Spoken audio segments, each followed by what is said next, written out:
चांदी पर क्या कहना चाहेंगे आप कि इन्वेस्ट किया जाए या नहीं किया जाए?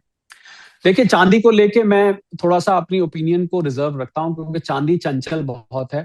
और इसलिए भी रखता हूँ क्योंकि चांदी जिन चीजों में प्रयोग की जाती है, 55% चांदी कंज्यूम हो जाती है आर्टिफिशियल डेटा के इक्विपमेंट में, सोलर सेल्स में, इलेक्ट्रिक व्हीकल्स में। इन चीजों में चांदी कंज्यूम हो जाती है। वो चांदी कभी फिर वापस नहीं आती, वो यूज हो जाती है।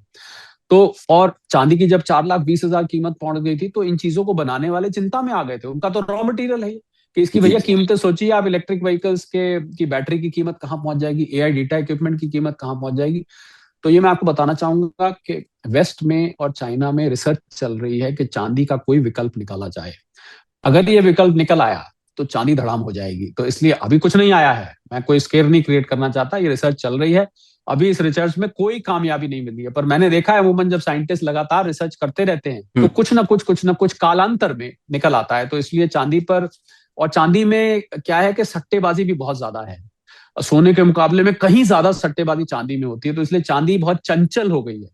जी। चांदी की कीमत बहुत ऊपर नीचे जाती है, तो इसलिए चांदी पे मैं थोड़ी सतर्कता बरतने कहूंगा। भले ही चांदी आपको बेहतर रिटर्न दे दे, मुझे दोनों के मुकाबले गोल्ड ज्यादा सॉलिड लगता है, गोल्ड ज्यादा ठोस लगता है।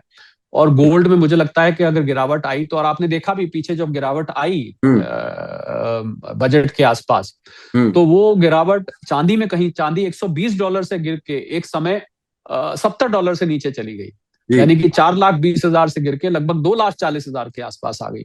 बिल्कुल। और सोना जो था 1,80,000 से गिर के 1,40,50 के बीच में आया।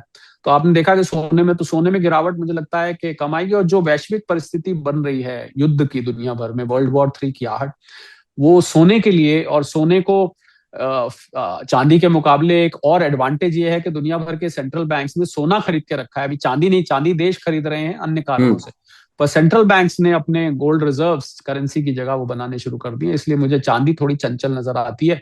चांदी में बहुत कम मात्रा में पैसा आप निवेश करें, सोने के का ज्यादा कर सकते हैं, अपने इन्वेस्टमेंट एडवाइजर से सलाह लेके जैसा वो करें। जी। शरद जी, मैं आपसे आखिर के मेरे दो सवाल हैं बस। एक पहला सवाल कि बजट में इस बार कहा गया कि सोने पे, आयात पे, जो भी अगर मैं घूमने जाता हूँ वहां से सोना जो लेके आता हूँ वो मैं ज्यादा लेके आ सकता हूँ। तो इसके पीछे सरकार का क्या मास्टरमाइंड है? क्या सोने को एक तरह से काइंड ऑफ स्टॉक जो है बढ़ाना चाहती है सरकार भारत देश के अंदर? क्योंकि जिस हिसाब से परिस्थितियां चल रही हैं पूरे विश्व में, तो जिस देश के पास ज्यादा सोना वो उतना ज्यादा मजबूत।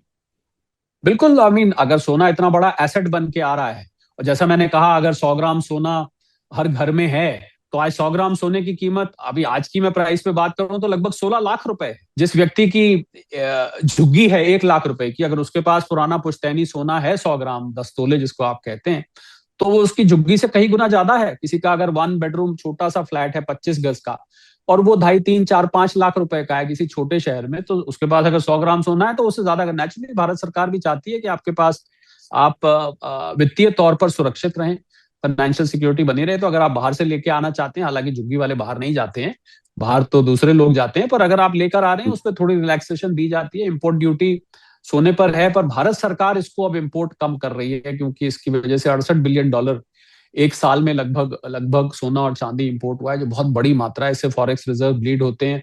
और चांदी का अगर हम इंडस्ट्रियल यूज छोड़ दें तो सोना खाली ज्वेलरी बनाने में काम आता है, और किसी काम में नहीं आता है। सोना सोना का वैल्यू खाली ज्वेलरी में है या निवेश में है।